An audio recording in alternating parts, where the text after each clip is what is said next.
আসসালামু আলাইকুম। আমন্ত্রণ জানাচ্ছি আজকে এপিসোডটি দেখার জন্য। আশা করছি কাছে দূরে সবাই অনেক বেশি ভালো আছেন। মাত্র এক টুকরো চিকেন পিস এবং আলু দিয়ে দারুণ মজাদার বিকেলের নাস্তা রেসিপি শেয়ার করছি। আশা করছি অনেক বেশি ভালো লাগবে। ভালো লাগলে লাইক কমেন্টে শেয়ার করে পাশে থাকতে পারেন।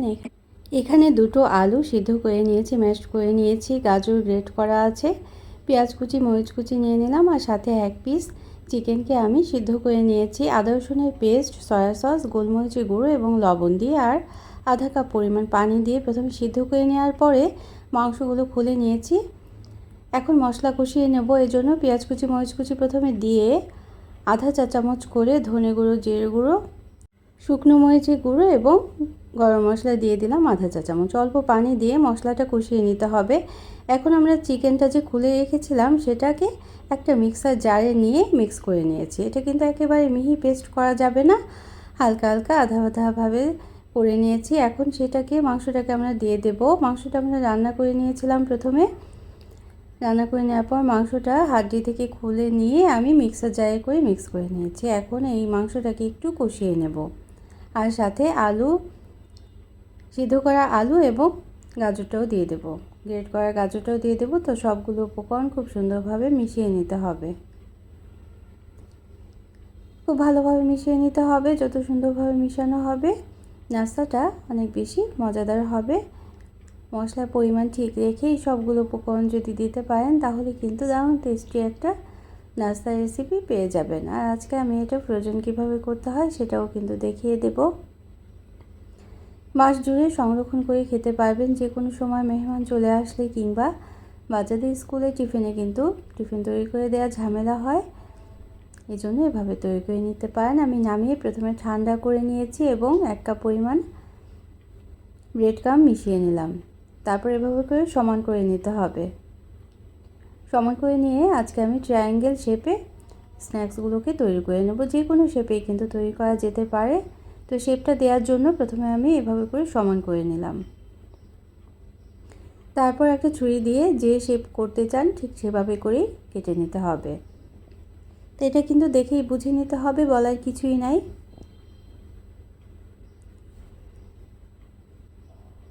তা এখন খুবই সহজ একটা রেসিপি এটা। কেটে নেওয়ার পর প্রতিটা অংশ কিন্তু আরও ভালোভাবে হাতে একটু হালকা তেল বা পানি মিশিয়ে মসৃণ করে নিতে হবে স্ন্যাক্সগুলোকে। তো এই পর্যন্ত যারা দেখলেন একটা লাইক দিতে ভুলে গিয়েছেন, অবশ্যই একটা লাইক দিয়ে দিতে পারেন। প্রয়োজনে কমেন্ট করতে পারেন আর শেয়ার করতে পারেন ফ্রেন্ডস অ্যান্ড ফ্যামিলির সাথে। আর যারা প্রথম ভিজিট করছেন তারা চাইলে চ্যানেলটিকে সাবস্ক্রাইব করে বেল বাটনটাকে প্রেস করে রাখবেন, তাহলে নোটিফিকেশন পেয়ে পরবর্তী রেসিপিগুলো দেখে নিতে পারবেন। তো সবগুলো স্ন্যাক্স যাতে সমান হয় সেটা কিন্তু খেয়াল করতে হবে, তাতে কিন্তু খুব সুন্দর হবে। আর না হলেও সমস্যা নেই, ছোটো বড়ো হলেও সমস্যা নেই, তবে একেবারে পাতলা কিংবা খুব বেশি মোটা কিন্তু করা যাবে না। খুব বেশি পাতলা করলে ভেঙে যেতে পারে, আর মোটা করলে খেতে অতটা বেশি ভালো লাগবে না। ভাজার সময় যদি তেলটা ভিতরে ঢুকে খুব সুন্দরভাবে, তাহলেই কিন্তু স্ন্যাক্সটা খেতে অনেক বেশি ভালো লাগবে। এভাবে মসৃণ করে রাখতে হবে। আমি হাতে হালকাভাবে তেল বা পানি মিশিয়ে মসৃণ করে রেখেছিলাম প্রতিটা স্ন্যাক্স। তারপর আটায় গড়িয়ে নিতে হবে।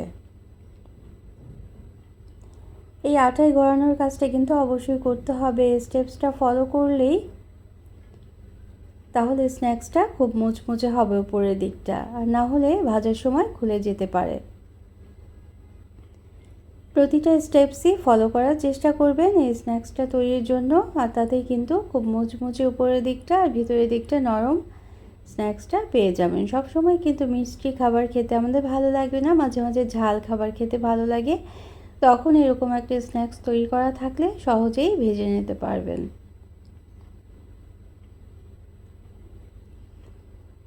তো এইভাবে করে আমরা ডিপ ফ্রিজে বা নর্মাল ফ্রিজে কিছুক্ষণ রেখে দেব। ডিপ ফ্রিজে যদি রাখেন তাহলে 20 মিনিট রাখতে পারেন। 20 মিনিট রাখলে হালকা যখন শক্ত হয়ে আসবে তখন নামিয়ে আটার মধ্যে কোট করে নিতে হবে। আটার মধ্যে আমি সামান্য গোলমরিচের গুঁড়ো মিশিয়ে নিয়েছিলাম। তারপর একটা একটা করে এভাবে করে হালকাভাবে প্রেস করে কোট করে নিতে হবে, এবং তারপরে আবারও ডিপ ফ্রিজে রাখতে হবে 10-20 মিনিট রেখে দিতে হবে ডিপ ফ্রিজে। তখন দেখা যাবে এই আটাটা উপরের দিকটায় খুব সুন্দরভাবে কোট হয়ে গিয়েছে। এই স্টেপসগুলো ফলো করলেই কিন্তু খুব সুন্দর মুচমুচে একটা স্ন্যাক্স পেয়ে যাবেন।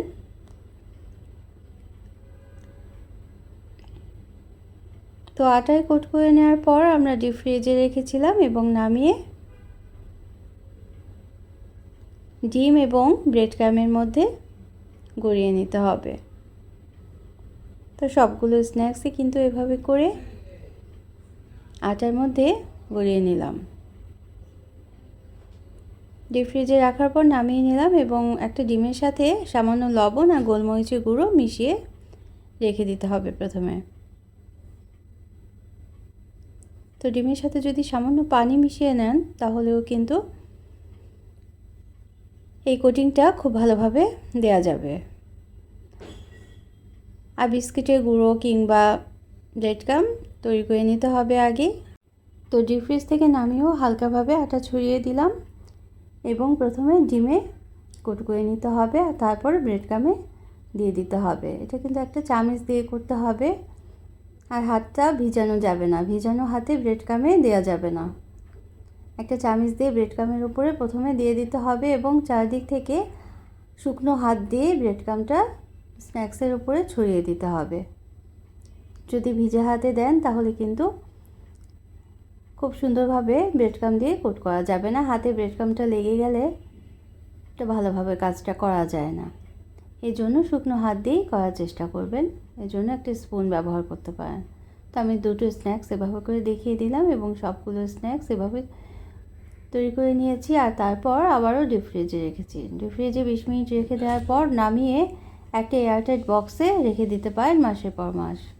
তবে এতটাই মজাদার স্ন্যাক্স, এটা কিন্তু অনেক বেশি দিন রাখতে হয় না, কয়েকদিন রাখলেই তারপরেই খাওয়া হয়ে যায়। তো 2-1 দিন রাখার জন্যও কিন্তু এভাবে যদি ডিপ ফ্রিজে সংরক্ষণ করেন তাহলে পরে নামিয়ে খেতে পারবেন। তো ডিপ ফ্রিজে রাখার সময় অবশ্যই দেখে নিতে হবে একটার সাথে একটা যেন খুব বেশি লেগে না যায়। আর যেহেতু আমি ডিপ ফ্রিজে প্রথমে প্লেটটা আমি রেখেছিলাম তাতে কিছুটা শক্ত হয়ে গিয়েছে, এই জন্য বাটিতে রাখাও সুবিধাজনক হয়েছে। তো তেলটা খুব ভালোভাবে গরম করে নিয়ে স্ন্যাক্সগুলোকে ভেজে নিতে হবে। যেহেতু ব্রেড ক্রাম্ব গড়ানো হয়েছে এজন্য উপরের দিকটা কিন্তু খুব তাড়াতাড়ি রং চলে আসে আর তাতে কিন্তু অল্প আঁচে একটু সময় নিয়েই ভাজতে হবে।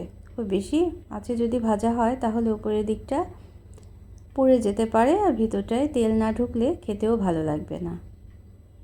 তো এই পর্যন্ত যারা থাকলেন সবার জন্য রইল অনেক অনেক ভালোবাসা, অনেক দোয়া। যারা সবসময় আছেন সাপোর্ট করছেন তাদের জন্য রইল অনেক বেশি শুভকামনা।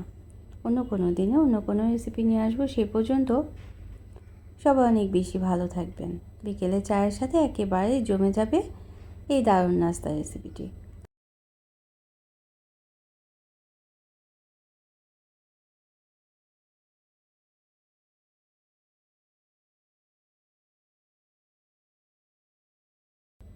Thanks for watching. আল্লাহ হাফিজ। আসসালামু আলাইকুম।